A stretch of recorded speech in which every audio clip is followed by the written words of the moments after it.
Welcome to the Business Infrastructure Podcast AI Conference. Over the next 12 episodes, you'll hear a combination of fireside chats, keynote speeches, and product demonstrations, all centered around AI.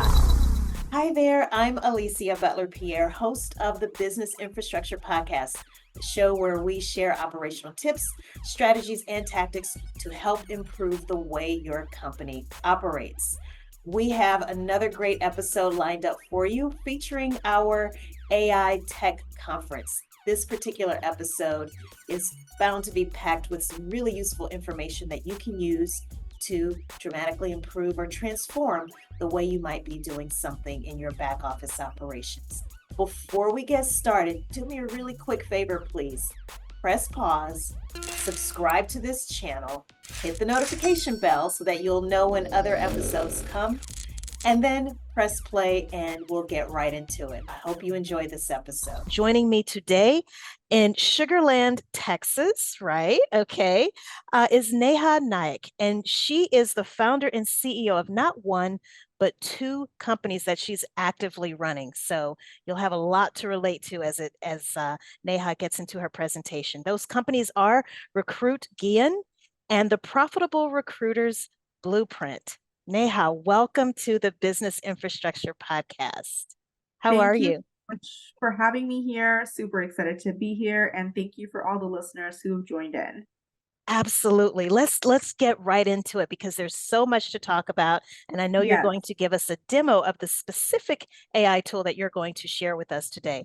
I noticed as I was doing my homework on you, Neha, that you have a very interesting background compared to the work that you're doing right now. At least I think it's interesting because you have degrees in both psychology and biochemistry. How on earth did you go from biochemistry to starting these recruiting agencies? Really good question. And honestly, it was because I wanted to grow up and be a doctor. And so I actually did my bachelor's in biochemistry and psychology and took the MCAT and ended up going to med school for 6 months. And then I realized that it just wasn't for me. And so essentially dropped out early on. And while I was trying to figure out what to do with my life, I just went on Indeed and applied for like a couple of random jobs that I could find. And one of the jobs that, that I got early on was in Fort Worth, Texas. And it was really to be a junior recruiter helping out a medical like clinic facility to hire for medical assistants and like phlebotomists and stuff like that, like physician assistants. And that's really how I got my first taste of recruiting. So I had gone to Fort Worth for med school. So obviously, wasn't for me. My parents live in Houston. So Sugar Land is a suburb of Houston. And so my parents live in Houston. So I moved back here. And as we all know, Houston is an oil and gas hub. So I actually started working for an oil and gas company for a little bit and started recruiting talent for them. And while I was doing that, I was like, okay, I like this. I think I'm pretty good at this. Like I'm making the commission that I would want to be making, and so that's really how I started into the world of recruiting. And then from there, I went on to work for a really awesome RPO company, which is recruitment process outsourcing. And while I was there, I just started, having my freelancer profile up. And I was like, you know what? I kind of want to do this by myself. Like, I don't really know that I, want to work for somebody. So I decided to take a couple weeks off. So I basically gave in my 2-week notice and I, said, I'm going to try this on my own. And if it doesn't work out, like I'll go back corporate, right? I'll go back and join.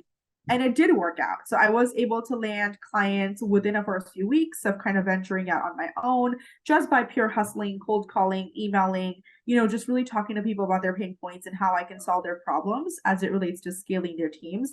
And here we are, it's been almost 9 years with my own agency. And this time I have 2 young kids. So I had 2 babies in between. I have a 6-year-old and a 3-year-old, and I have a team of over 40. And yeah, so what I do right now is I primarily work with pre-seed to Series E tech startups and help them staff for all technical positions. So product engineering, data science, ML, etc.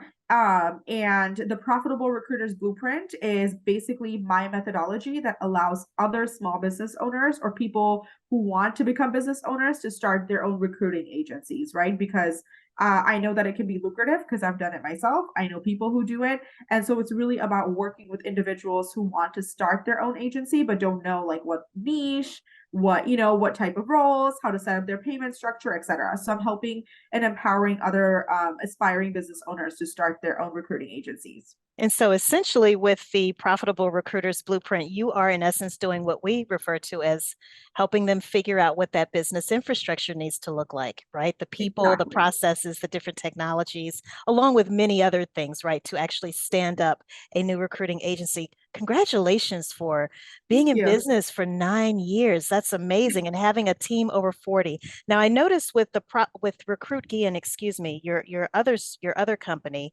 that you specialize in recruiting for tech startups.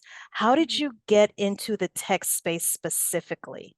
Yep. So when I was in oil and gas, and then when I went to my RPO, I was recruiting a lot in the manufacturing and, semiconductor space. And while I was doing that, one of the things I wanted to do was just see if I could open a freelance, portfolio on a platform like Upwork, for example, and see what kind of clients I would get. Now, of course, I had a non-compete with my current organization. So what that meant was, because I was working on manufacturing semiconductor roles with them, I couldn't work in the same field. So I had to be very careful. And so I just went on Upwork to see what was out there. And then boom, I realized that, oh my gosh, like the first like 3 or 4 clients that hired me were in the tech space. And that's how I got into it. I was like, okay, like I'll try it. I've never hired for, full stack engineers, but I had hired for like manufacturing engineers or photolithography engineers, etc. And so that's really how I got into it, is I was like, so it was really more of like me meeting the demand at the time of like what came through. And then as I started working with those clients, I was like, first of all, I love that I'm working with founders and decision makers because there's less red tape and bureaucracy. And second of all, I'm actually truly helping a company build its foundation. This is like the founding members, the first engineering hire, the first product hire. Like this is the team that's going to basically take this idea on a wireframe and convert it to something that customers buy. And so that was really exciting to me. And then also I feel like there could be so many more women in the tech realm.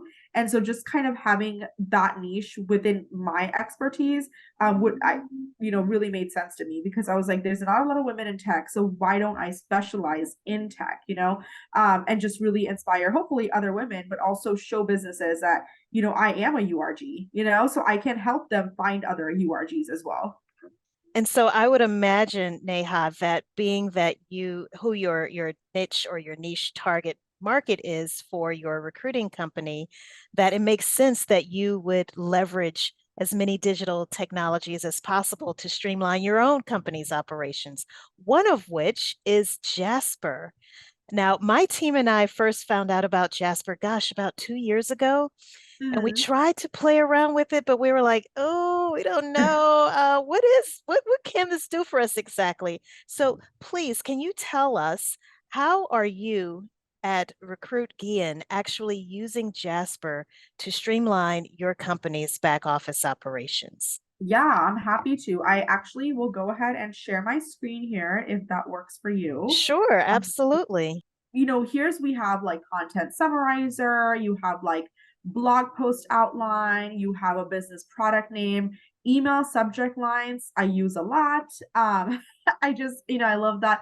And then I love this explain it to a child feature too, right? Because sometimes what happens is when I write content for ad copy, when you know something and when you are kind of in the thick of it, you know what you're talking about. But if I had to express what I know to somebody who doesn't know, so specifically for the recruiting agency side of things, if there's someone coming to me and saying, I don't have any background in recruitment, but I want my own recruiting agency. So when I send them an email after my pitch to them, my sales pitch, I typically take the email that I want to send and I put it and explain it to a child, because it just, instead of using words like ATS and applicant tracking system and retention and all that stuff, it just makes it so much simpler, right? So I'm gonna do a test with you, but I just wanted to kind of show you a couple of things, right?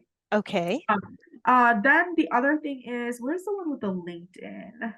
Personalized cold emails. Let's start here, right? So what I've started doing is I have this amazing ear survey, which allows for companies to look at how their employee attraction and retention score is. That's why it's called EARS, employee attraction and retention. So I will just tell Jasper that, hey, I own a profitable tech recruiting agency and have created an amazing survey slash, I don't know what it's called, like a form that tells companies how high their employee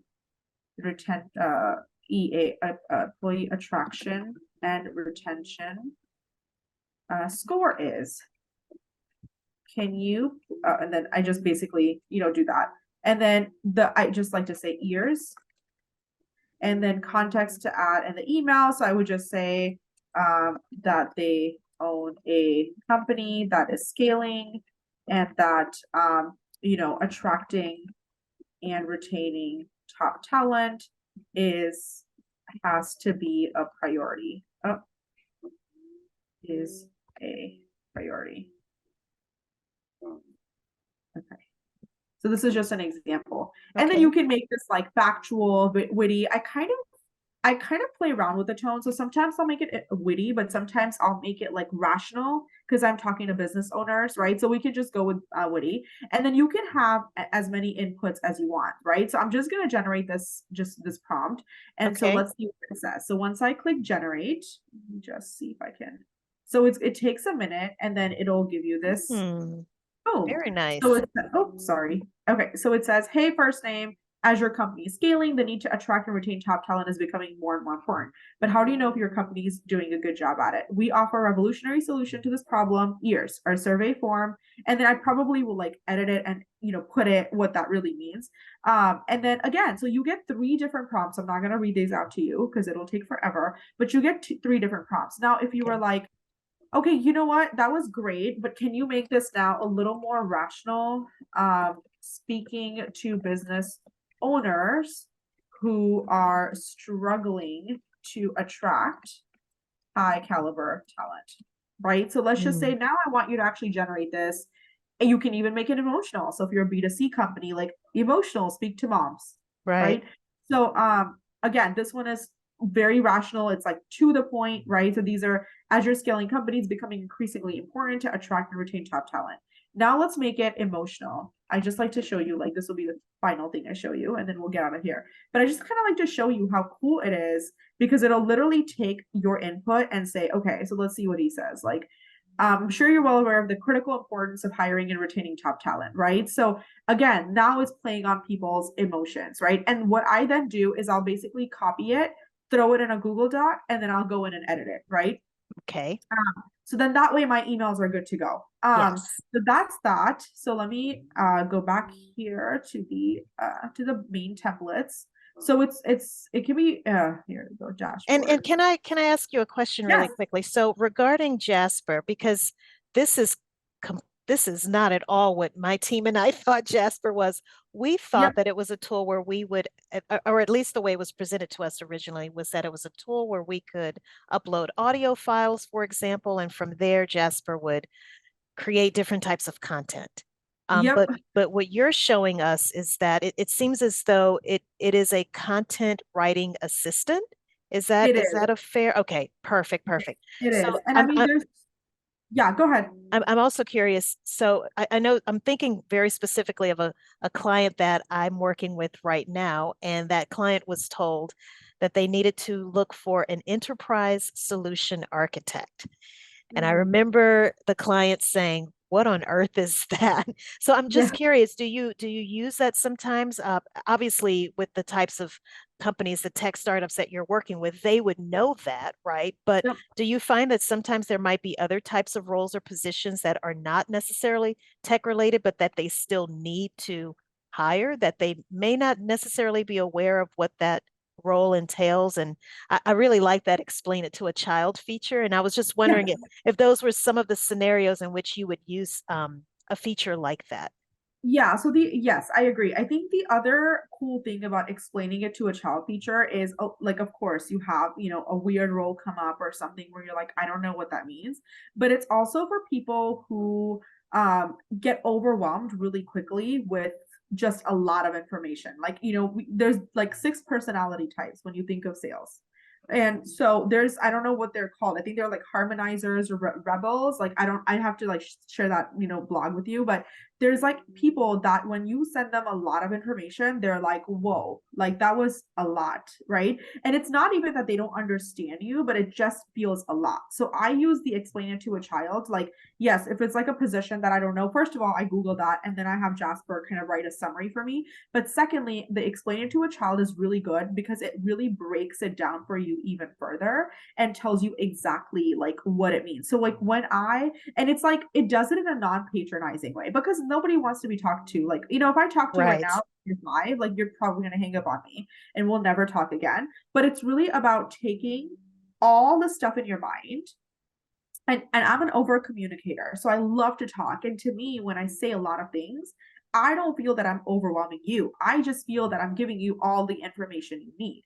But to the other person who's not like me and he doesn't think like me, and we're all very different with our personalities and our programming and our background and our skill set, you might be like, what is she even talking about? Like, why do I care about this? Right. And so coming back to explain it to a child, when I write the emails using the explain it to a child feature, it just comes off a lot less like I'm throwing stuff at them and expecting them to understand it, and more on the lines of like, let me really simply explain this to you, and then you make the decision. So it's not patronizing, but it's also kind of getting the message across, because I like to give people more information. I believe in providing value. And so the other person might be like, that's great, but I don't care for value. Like, I just need to know what to do, and I need to know why I do it. And that is enough for me. Like, I don't need extra 10 minutes of your time. So it just really depends on the type of audience you're looking at.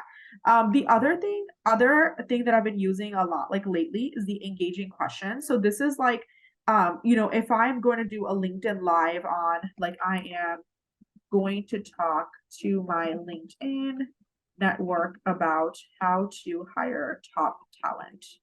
They are startup companies, right? Social media is all about engagement. Absolutely. So then I'm just going to do tech startups. And then I just want this to be like, maybe, let's do casual. So then I'm going to tell him, generate content and give me 3 questions. So before I do my live on Thursday, I will just go, how do small startups successfully compete with larger company when it comes to attracting the very best talent? And then I give them options like A, B, C, D. So it's like a poll, and I use it based on this question, and then people answer, right? But then it also tells me if people pick answer C, which is branding, for example, let's say that's the answer, then I know when I do my live, like I'll say, hey, I asked this poll question last week and you guys all selected branding. So let me talk about branding. So this increases engagement, but it also gives you kind of a platform or foundation of what to do your social media posts on, what to go live on, and stuff like that. So this is another really cool feature, because I like, if I were to ask questions, I don't know that they would be necessarily engaging, right? And you can also, sometimes I'll do them like funny, especially like on a Friday or something, like Friday fun day, right? And I'll just make something really funny. So like, let's see here. Okay, they didn't give me anything funny, but like, let's do hilarious. But I just like kind of play around with it because I like to add in a little humor as well. So not to take up too much of the time here, but you can definitely do that. Let's see. I don't know why it's not being funny today. I think it's done being funny, but maybe you have to. Yeah, but you can just kind of, do it that way. But it just makes it really fun from an engagement standpoint. But there's a lot you can do. You should definitely sign up and play around with it. I think they do give you like 2 weeks for free before you pay for it. So it sounds like 2 things that I got from your demo that you just shared with us, Neha, and that is 1, customer engagement, and 2, sales communications. So how has it actually led to you being more efficient and productive in your day-to-day? So obviously you can use it as an assistant, right? But how would you, if you had to put that into words, how has it actually helped increase your productivity and or efficiency?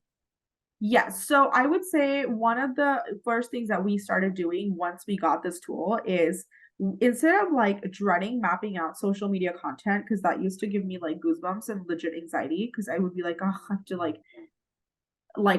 spend Sunday night 3 hours after the kids go to bed to map this out for the next week, because we have to do it, right? Because selling Right. is, and as a business owner, our social media and everything that's out there, our email newsletters have to be on time.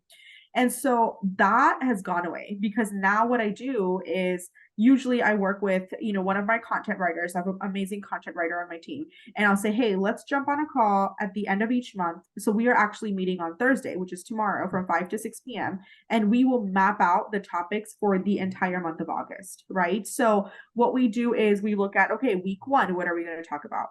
And we do like the philosophy that less is more. So I don't post every single day on every single social media platform. Like, I don't do that. I literally do 2 to 3 posts a week, but they have to be either driving value, having some type of a humor aspect, and then engaging question. Those is typically that's how I split it up. So it's doing everything, right? You're engaging with people, you're asking questions, you're giving them something of value, like a tip or trick that they can implement today to better their hiring process. And then finally something funny. So I'll share a meme, like last week I shared that song Hello, It's Me. Oh, When the with recruiter Adele. calls and picks up from Adele. Yeah. So I did a little meme on that, and I got some really like cute little funny comments and hearts and laughters and stuff like that. But that has really helped, because to me, then it's like, now we have the topics. Now, Jasper, write a post on this, write an engaging question on this. And then before you know it, by 6 p.m., our entire month is mapped out, right? So in October, we'll do like a Halloween special where what are some of the scariest conversations we've had with candidates, or like with hiring managers where they didn't understand. So we'll have like a theme, like a Halloween theme for example. The other thing that has really helped me is when I'm writing an email and I'm like, this does not make sense. And like, I know what I'm trying to say, but this email does not make sense to me. I will just copy and paste that into Jasper. And there's a thing that says like content rephraser or content editor. And I'll just say like, please fix this. Like, that's literally my command. Like, make this sound better. Don't use big words. Just make it sound better. Right. Because sometimes it'll use like nexus, and like, I'm like, what is it? Like, I'm never gonna say nexus in real life. Like this is not SATs. So I will be like, use simpler words, but just make it sound better. And then, Jasper will go in and say, boom, boom, boom. Like, now I've edited it. And then I read it, and then I make like a few more edits because I want it to feel like it's me, writing back and not a robot. And then I send it to the person. And so that has like really helped too. And then I think the last thing has just been in general in terms of efficiency is anytime like I want to put out a blog post on a topic like generative AI or whatever, I will tell Jasper like, okay, here's the 5 things I want you to cover. Can you write like a 300 to 500 word blog post for me? And then I'll send that to my content editor and I'll say, add source, add data, add this. So instead of now me paying her for 5 hours of her work, I'm just paying her for an hour of her work, right? Okay. So yeah, so like Jasper is doing a lot of the heavy lifting, and she's just coming in to do research and again making sure that what Jasper wrote makes sense, right? Because I'm really big on being ethical and fact checking. So like I understand that Jasper is AI, and so therefore I feel like if it has to come out from my company or me, we have to do some fact checking as well. So yeah, I would say those are the 3 ways that I've really seen increases in efficiency. I'm so glad you said that, because it's the piece about, it's not that you had to replace your content editor or writer. It's just enhanced the work that you're doing with that particular person. And it has in fact streamlined her work efforts, right? So now she can actually do more. So rather than Exactly. having her time tied up, 5 hours spending, editing this one particular blog post, she Yep. can edit several blog posts. So it's actually increasing her bandwidth, because I think Exactly. what you've done essentially is you have debunked the myth that it would actually replace that person altogether. So it sounds like, no, it hasn't replaced this person. There still is very much some human intervention that's taking place. If anything, it has increased her capacity, or that person's capacity, to do even more. So I think that's Yeah. a really important piece. I'm curious, do you ever use it to help in writing proposals? So let's say, Neha, you have a new tech startup and they come to you and they're saying, gosh, we're growing in leaps and bounds, and we need to expand our team. These are the different positions that we think we need, because I noticed one of the services that your company offers is coming up with job descriptions as well as organizational charts. Do you actually, or have you ever used it to assist you in writing proposals? So I haven't used it to help me write proposals. I write the proposals myself and I have it clean it up because I feel like obviously Jasper was not on the sales call that I had with the team. So they're not going to understand the tonality and kind of like the client's like problems. And there's only so much you can say, right? By the time I tell Jasper all the problems, I might as well write the proposal myself. So what I do is I literally take, if I'm doing the call on Zoom or Google Meets, you can do the closed captioning. Oh, yes. Closed captioning. So I'll enable that. Once I'm done with the call and the recording's done, I'll grab the closed captioning and I'll read through because I can't remember everything. And I like to pay attention in calls. If I write something, I'm just like, like all over the place. So I'll just say, okay, tell me what's going on. So I'll basically, record the call. I'll look at the closed caption. I'll say, oh, you know what? He talked about how they don't have enough resources or they're really struggling in this area because they're not able to find candidates in this Miami, Florida area for whatever reason. So then when I do my proposal, I'll say, I'll kind of actually go back to the conversation and pull it together. So when I send the proposal, it's not just a blanket proposal I'm sending to everybody else. Once I'm done with the proposal, I'll tell Jasper, hey, Jasper, here's a proposal. Here's the 3 things you need to know about the client in terms of their emotional and their tonality. Can you please go in and correct it and just make sure that this makes sense, right? And then Jasper says, sure. So, he goes in, I call him a he goes in and then he corrects it. And then boom, I just take that and then send it to my clients. I love how you've given it an identity because that's something that we've done at my team here at Equilibria as well. It's like, yeah, we have like a little avatar and so I think that's really funny. I'm curious as we start to wrap up here, Neha, gosh, that went by really fast. Do you have any advice for people who might be listening to you or watching you right now and they're thinking, okay, I saw that demo that she gave, that was great, but what was your learning curve? How long did it take you to learn how to use Jasper? And beyond that, you have to know you have to be very clear in your prompts, right? In your queries with these different AI tools. So what advice can you give to those who may be watching you, listening to you and thinking, oh my gosh, this seems so overwhelming. Where would I even begin to educate myself about how to use this tool?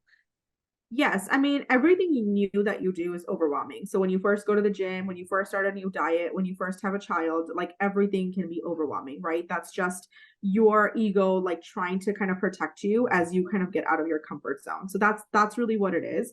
So what I like to do anytime I start something new is I start doing it, right? So like a lot of times the idea of doing something uncomfortable is what holds us back from acting, right? Because we're like, oh, I don't want to start this new diet, so I'm just going to wait for 2 weeks and start it next. How many of us have been like, I'll start on Monday, and then like a year goes by and you're like, oh, I was supposed to start last year. Yeah, I'm still big. I'm still working on it. And so what I do is if there's something I want to try, first of all, sign up for the 2-week free subscription. Every platform that has AI has some type of a help article or videos. You can YouTube or Google, like we live in the generation of YouTube and Google. So use that, just YouTube. I don't know how to use Jasper.ai. Someone help. Literally, you type it out, you'll see people with tons of videos telling you how to write prompts and then play with it. That's how you're going to learn the best, right? So anytime you've had to learn a new technology or drive a car, you had to actually get in and drive. Like there's only so many videos and like things you can watch, right? But then you have to actually drive. And what typically happens is practice makes perfect, right? So you go on there the first day and you tell him, write a blog post on how to take my dog for a walk today or whatever. And then Jasper writes a post and you're like, that was not good. Like it was really bland. There was no humor. Now you say, okay, make it funnier, or hey, make it lighter. Make it for people who are single moms, make it for people who have been laid off, right? So you then tell it specifically where to go with what you have in your mind, right? And then you say, oh, this one was much better, but you know what? Add in emojis because I'm actually going to create a really fun Facebook article or Facebook post and I want to add emojis. And then Jasper will go in and add an emoji. So it's going to be some trial and error. It's going to be some of you, being okay with getting comfortable. And then it's also going to be you getting your thoughts better because sometimes I'll tell it to say something and I'm like, that's not what I wanted. What I really wanted was this. but that wasn't Jasper's fault. It's because I wasn't very clear about what I wanted. So you will kind of learn this as you go. But I think the best thing you can do is get out there and learn and just see what shows up and then just kind of, pivot as needed. I love that. And I'm curious with your company, the Profitable Recruiters Blueprint, is this a part of what you teach others, other aspiring entrepreneurs who want to start their own recruiting agency? Do you encourage the use of Jasper in I their do. operations? Good. Yes, I encourage the use of and there's other tools as well that are, not like Jasper. But I encourage anything that's going to help save you time, because as an entrepreneur, two things: cash is king and time is not always on your side, right? And so I always tell people, like, AI tools will always be your best friend. I know some people are sometimes scared of AI because they're like, they're gonna take our jobs, and like they're gonna, like it's gonna be like iRobot, they're gonna take over the world. And there is, obviously there's something to be said about that apprehension. And I don't want to write people off for feeling that way. However, AI is here to stay, right? It's not going anywhere, whether you like it or not, it's staying. It's going to continue to grow bigger. And so what you have to do is upskill and reskill, and think of AI as your partner, as opposed to somebody that's like taking away your job, right? So if you are worried that AI is going to take your job away, then what can you do today? What certification, what course can you do where you can, have AI as your best friend, but also then upskill yourselves, right? So you're still a valid commodity in the marketplace. And I think that's really what it goes down to. And then living in the mindset of abundance, right? Like just knowing that there's more than enough to go around. Like AI is not here to take your job away. Now, if you keep saying that to yourself, it probably will, because, as you think, so shall you be. And that's one of the quotes that I always listen to. And so it's really important for you to know that you have to partner with things. And like, AI was around for a while. Like Teslas have AI, thermostats have AI. So I think I was like really surprised when people are freaking out about it, because it's been in your homes. Like Alexa's been around for a while. That's Right. AI. You tell Alexa to turn off the light. That's AI, And so the fact that now it's taking away your jobs. No, that was always a threat, right? So what do you do with that threat? You can either pivot, or you can stay scared. And then eventually that is what will happen, because you're scared and you don't want to go outside of your comfort zone. Yes. So it's all about, I guess, future proofing your career, right? So to that extent, are there any resources that you can recommend, whether it's on the recruiting side of things that you may have read, or courses, books, webinars, workshops that you may have come across, articles even regarding AI? And please feel free to plug anything that you may have written for any potential aspiring entrepreneurs who may be listening to this right now. And after listening to you, they're thinking, wow, I think I will look into potentially starting my own recruiting agency. Yeah. So in terms of, so I actually am doing a TEDx talk in 2 weeks, and I just finished my script. It's coming out October 21st, and it will be live on October 21st. So I can share that with you. And I talk about how to work alongside AI as your partner, as opposed to your enemy. So I feel like that is a perfect one, because I think it took me, I found out like in April that I was doing it. So it's been hours of research, months of writing, right? A lot of editing, a lot of going back and forth with the curators to make it better. And so I feel like I've done so much research in that topic that once it's out, I will share the script with you and the live link if you want to share it with your audience, or audience. Absolutely. And you want me to share that with you, I'm happy to. But it really talks specifically for women too. It's like women and AI, and how it's helpful. So I would say that's one of the things. And then I did write a blog article, which I'll share the link with you as well, Alicia, after this, is really about how to time manage and prioritize by using AI, and like with AI's assistance. Because I think that's another thing, is like, okay, now AI being here has freed up so much time. Because how many of us always complain, I don't have time. Now you're like literally getting time back in your day. So how do you make the most of it, right? By using AI. So I can also share that article with you. And then I just listen to anything on NPR that talks about AI, and just if you just do like I have like this Spotify podcast about like newest technologies and stuff. And sometimes I have that playing when I do drop-offs and pickups and all that stuff. And it just tells you like what's upcoming, what are the trends right now, what's going on with our, like the housing market, that's craziness, etc. And the newest tools and technologies as well, and industry trends. So I will also share with you the link of that specific podcast, which, I really like, because in 5 to 10 minutes, it just tells you what's going on as well. Well, Neha, you have been such a blessing to us here on the Business Infrastructure Podcast. Much continued success to you. And I really like, we are definitely looking forward to seeing your TEDx talk. Can you tell us specifically which chapter it is, which franchise? Yes, it's Alamensor Park Women. Okay. Alamensor Park Women. Okay, well, we are definitely looking forward to that. And please, yes, share the name of that specific NPR podcast with us. And we will make sure to have links to all of these resources that you are so kind enough to share with us in the show notes here on YouTube, but also in the show notes on our website where the audio version of this recording will be. Neha, thank you so much. And please don't be a stranger. Let's keep this dialogue going. Sounds good. Thank you for having me. Thank you to all the listeners. And I wish you all the abundance that is going to be yours soon. And I will talk to you soon. I hope you enjoyed watching this video. And we have even more great videos coming up for you. They'll include actual demonstrations of different AI tools that you can start using to improve the way your business operates. So make sure you subscribe to this channel and hit that notification bell so that you don't miss any of this information that's coming up. Thank you so much, and I'll see you in the next video.